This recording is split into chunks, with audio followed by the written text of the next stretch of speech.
So last night I went, first thing in the evening, I went back to that pan that I was at the previous night.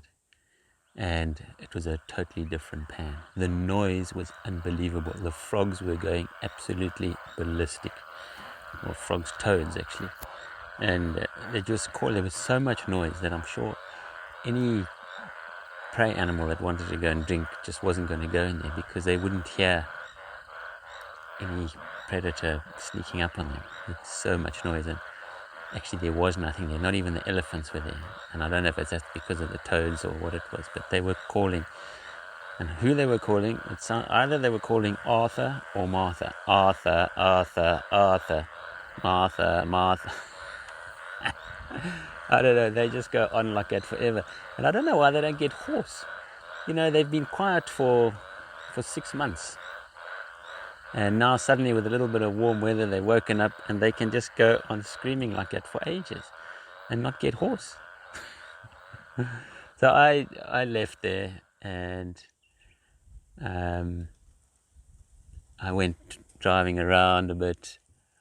And it was, you know, especially once it got to midnight, it was really hard to navigate off-road because the moon was directly above, it was full, so you can't see the balance, which is east or west. And it was so hazy and the moon was so bright that I couldn't even see stars. But the haze has been insane. Even at sunrise this morning, I couldn't see the sun rising on the horizon. It was only once it was a little bit up that I could see it. And I went back to the pan later and there was, it had gone quiet. The frogs had just decided to go to bed and it was still, and there were 3 giant eagle owls, 2 adults and a youngster. And the adults were talking amongst each other while this youngster, so that you hear the high-pitched sort of whistle. That's the youngster whining for food or whatever he's whining for. And then the 2 adults, you can sort of hear them saying, oh, what does he want now? They're just chatting amongst each other. I would love to know what that conversation is all about, but it goes on and on.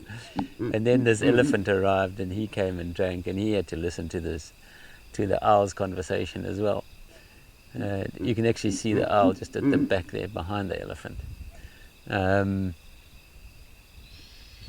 But that went on, and while the elephant was there, the lions roared. Now there was some roaring a long way to the south, but one roared really close. And I think he had just been to drink just before I arrived, because when he roared again, he was much further away and moving off. And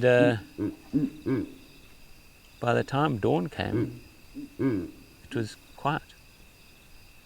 Nobody else had been around, and it was just a very peaceful scene again. But a very different pan to the night before.